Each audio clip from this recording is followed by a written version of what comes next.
Presidente, per citare il vostro slogan, 130 anni di prodotti perfetti alla millenaria fiera di Santa Lucia di Piave, ma cos'è la perfezione per l'Atelier di Soligo?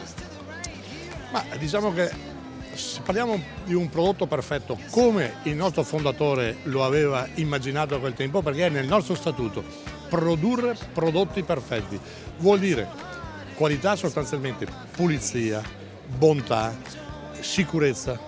Questo è un prodotto perfetto. Prodotto perfetto non è che uno dica che deve essere fatto bene soltanto, ma parte da quello che è il campo. Partendo dal campo, il fieno che gli animali mangiano, dalla nostra stalla, da come alleviamo i nostri animali, no, con cura e con benessere, per poi portare il nostro latte in latteria di Soligo, di lavorarlo, e la qualità, e lì subentra allora in quel momento la lavorazione. I vostri casari che qui di fronte alla folla dei consumatori stanno producendo secondo i metodi tradizionali la mozzarella STG piuttosto che la casatella trevigiana DOP, il burro, sta proprio nel legame col passato, con la tradizione e il valore aggiunto di un prodotto di qualità.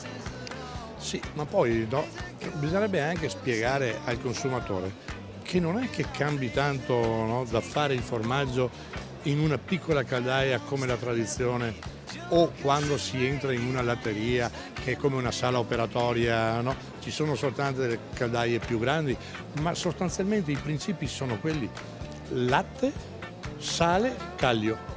Per fare un buon prodotto non serve altro, questi sono i principi. I nostri casari hanno dimostrato la casatella, che qualcuno la chiama anche stracchino, no? Ma fanno confusione perché è la casatella, e naturalmente la mozzarella, no? Si fanno qui, come nascono da qui, poi li si trova anche nella bottega, nel nostro supermercato.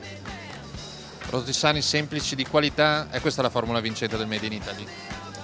Io credo che se in Italia qualcuno, e ne sento più di qualcuno che dice che nella globalizzazione noi non dobbiamo continuare a cercare e portare avanti la tradizione, noi abbiamo perso tutto, perché la grande forza in Italia è la bontà, la qualità che noi, ma proprio nel senso della bontà, un prodotto diverso, un prodotto curato, un prodotto che un uomo ha dato del suo per fare quel prodotto. Non è la macchina che lo fa, è l'uomo che accompagna la macchina per fare quel prodotto.